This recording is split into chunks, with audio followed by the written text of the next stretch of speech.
এটা আবার অন্য অঞ্চলে চলে গেলাম, এটা হচ্ছে একেবারে কামরূপ, অসাধারণ মেলোডিয়াস জায়গা, মেলোডি শুনলে মানে অদ্ভুত লাগবে, কি পাহাড়ি জায়গার সব মিলেমিশে কেন একাকার হয়ে যায়। সত্যভামাকে কৃষ্ণ তো রুক্মিণীকে যখন পারিজাত ফুল দিল, তখন নারদের যা কাজ দেখো, চরিত্রগুলো কিন্তু খুব সাংঘাতিক চরিত্র। সে গিয়ে সত্যভামাকে গিয়ে বললো, কি তোমাকে কৃষ্ণ নাকি ভালোবাসে, সে তো রুক্মিণীকে পারিজাত ফুল দিয়েছে। সেই নিয়ে সত্যভামা বিলাপ করছে। এখন সেই সময় কৃষ্ণ এসে হাজির, কি হলো সত্যভামা, তোমার কি হলো? তখন যখন সব ঘটনা জানলো, তখন আহা, তুমি একটা পারিজাত ফুলের জন্য তুমি এরকম করছো, আমি সহস্র পারিজাত তোমার জন্য নিয়ে আসবো। মানে ওই বলে তাকে আবার সত্যভামাকে আবার সেখানে সান্ত্বনা দিল, তারপর আবার কাকে গিয়ে আবার সান্ত্বনা দিল তার কোনো ঠিক নেই। যাই হোক, এই নিয়ে কথাটা আর কি, সত্যভামার বিলাপটা নিয়ে গানটা। প্রাণ কৃষ্ণ এ কিন কিন মই অভাগিনী নারী, প্রাণ কৃষ্ণ এ কিন মই অভাগিনী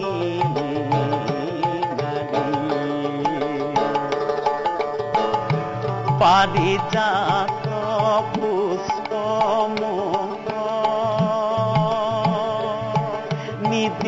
নিদিলাম মুরারি প্রাণ কৃষ্ণ কিন মই অভাগিনী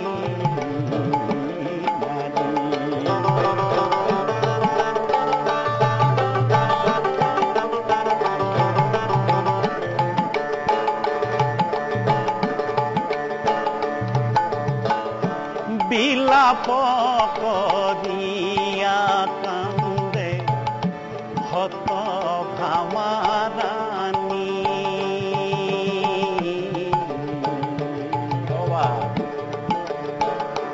বিলাপ করিয়া কান্দে হত ভামারানী,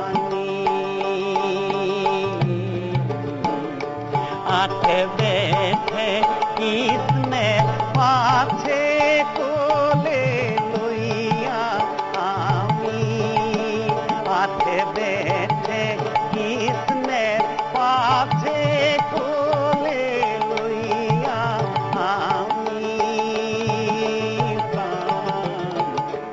কৃষ্ণ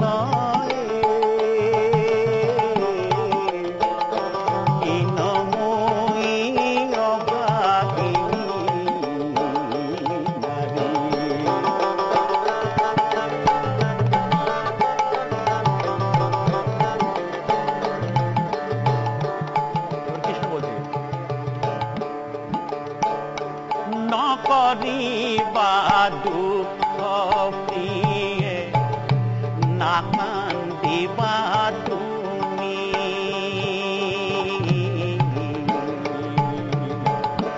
ন করিবা দুঃখ প্রিয়ে না কান্দিবা তুমি,